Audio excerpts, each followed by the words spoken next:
G'day everyone, Lucas here from the Aussie Gamers Experience, and today we're taking a look at a game called GTFO. Now use your imagination as to what that stands for. I'm sure you can work it out. Now what we have here is a 4-player co-op game where, well look, I would describe it as a bit of a horror survival with a bit of a niche PC spin on it, where it's not an action thing, and you know, as much as you saw at the beginning there's a bit of firefight. That is absolutely not recommended for this kind of game. Now, what you will mostly find yourself doing is walking really slowly, being very careful, trying not to wake up the enemy or alert them at all, because they will become very overwhelming. You will run out of ammunition and you will die, as you also saw at the start of this video.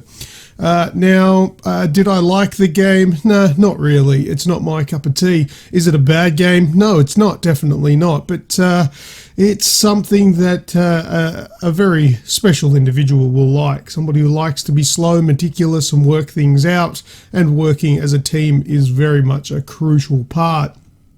Now, interestingly enough, there are jump scares. It is a scary game, and even just loading into the game will probably give you a bit of a fright. Check this out.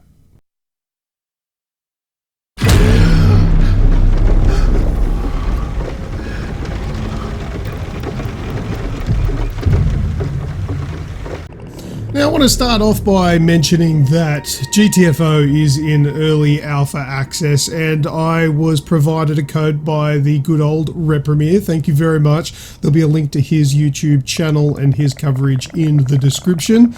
And the game is, we were granted 24 hours access, so we played it for a night.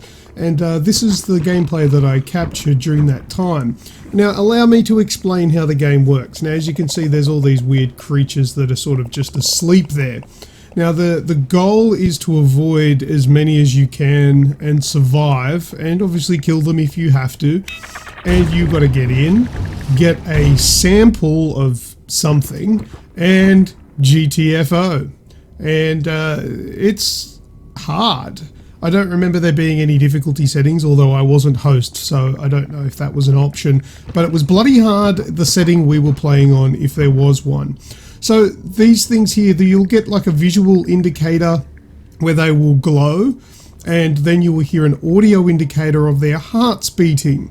And when their hearts are beating, they can detect your movement. So you need to stop moving when their heart beats.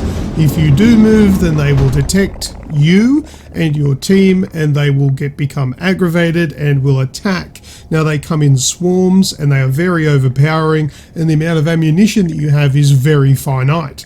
You can restock, but it isn't something you can do too often. They're laying around in cabinets and you can pick them up.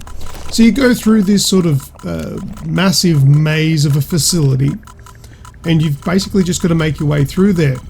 You don't know where anything is, so you basically rely on looking at maps. You also got to use computer terminals to help ping locations to find things. It is a very good game if you ask me, but I don't like it. It just doesn't meet any of my specific likes when it comes to a game. The action is very much hard to get into. You can't just shoot the shit out of everything. As you can see in the footage, we're taking our time, we're being quiet, and for me, that's quite boring. A guy just got aggroed, and we're going to have to go live, and you'll see what I mean. I think we get overcome here. I think this is where we die, because they come from everywhere. They're very overwhelming. They come from behind you. You do have certain tools to use to try and reinforce the doors behind you, but once again, that's very finite, so you can't use that very often.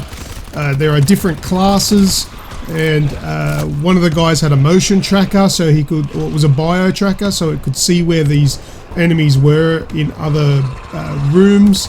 You see, they come from behind you. There's a lot of them. I'm already down to 18% health, and I think I'm pretty close to dying. It's pretty scary. I'm dead. There you go. And the graphics are really nice. The gameplay's really good, but just the real slow, quiet nature that it tries to funnel you into because the combat is so hard. Yeah, it didn't really mesh with what I enjoy in a game. But anyway, that's just a quick, couple of minutes on my thoughts on GTFO. I'd like to see what you think in the comment section down below. And I'll quieten down for a while, and I'll put together some gameplay for you for a couple more minutes so you can enjoy that. And well, yeah, I guess that'll be it. Just to reiterate one last thing, it was an early access alpha, so it may not be like this, or maybe a little bit my god, that even just got me jump scares galore in this bloody game. Alright, thank you very much for checking out this video. As always, I am Lucas. Special thanks again to Reprimere, Griffin and Messiah Kid as well for the great time I had playing with these guys. They were so funny. You have to check out Reprimere's video. He's got our commentary over the top, the live commentary that we were discussing as we were playing. Alright guys, thank you very much. Until next time, I'm Lucas, and I will see ya.